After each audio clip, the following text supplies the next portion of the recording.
Yo, it's your boy Dctree, and this is the channel Dctree-Nation, where we cover hoops and heroes. And today we're talking hoops. We're talking the San Antonio Spurs, y'all. And I've been thinking a lot about their draft situation, man. They got the 11th pick.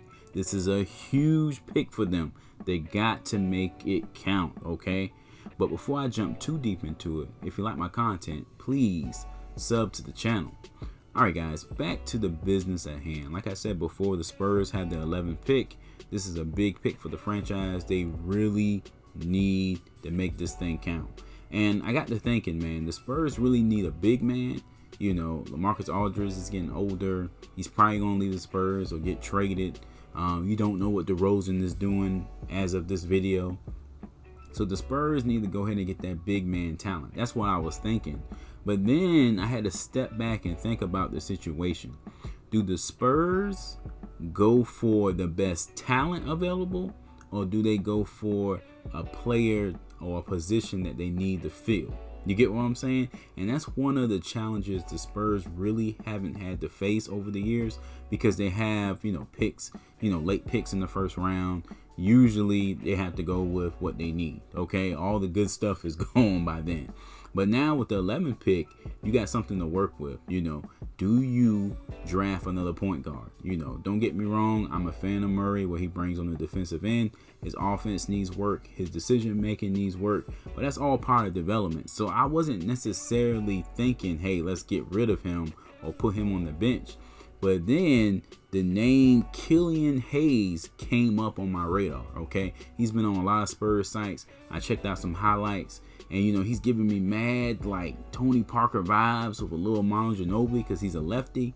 He's giving me vibes that maybe the Spurs need to get this guy, because the last thing we want to do is be the team that passed up on like the Trae Youngs, you know what I'm saying, the Donovan Mitchells, the Devin Bookers, because Booker went 13, Donovan Mitchell went 13, and we got the 11th pick, so you don't want to make that mistake, man. And I went back and looked at some of the draft names in the top 10, and I don't even know who these guys are. You get what I'm saying?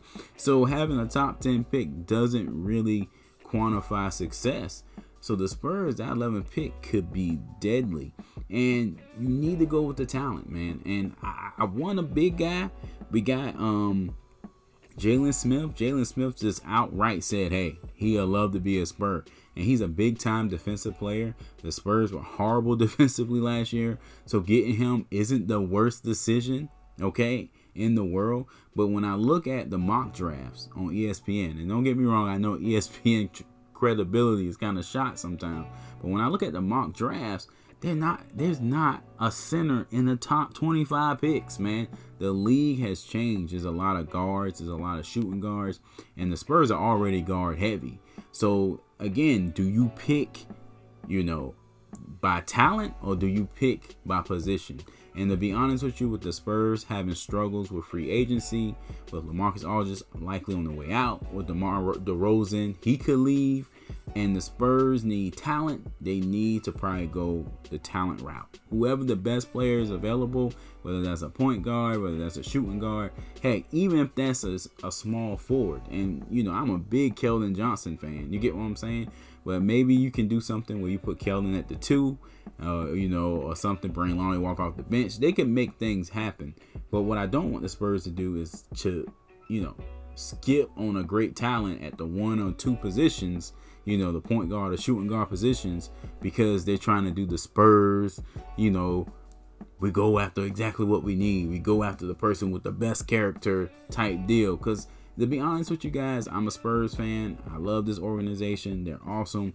But they got to kind of move away from that whole David Robinson, Tim Duncan thing, because people aren't built like that. Athletes aren't built like that. They have egos. And I think that's part of the reason why Kawhi left, because they don't know how to manage egos. And I'm not telling you, hey, Spurs kiss people butts or let them walk all over you. But sometimes you got to kind of facilitate some of those egos. Can they do that with these young guys? Can they do this with the upcoming generation with these players? Can Pop do that? You get what I'm saying? So, man, a lot of questions surrounding the Spurs. They got other players that can go with. It's a Obi Toppin. I don't know. I don't know how to pronounce his name. Forgive me, brother. But he's another good player at the power forward position that the Spurs can go after. That kind of makes sense. But again, man, I just got the feeling, I got the inkling that the Spurs are going to draft a point guard. And if it's this Hayes kid, man, from France, man, it may be Tony Parker 2.0. It may just be that, okay? And you just will have to probably, you know, put Murray and bring him off the bench, you know, or trade him or whatnot. You know, Derek White is basically a 2 anyway. And then you can have Keldon Johnson and Lonnie Walker duke it out for the starting 3 spot.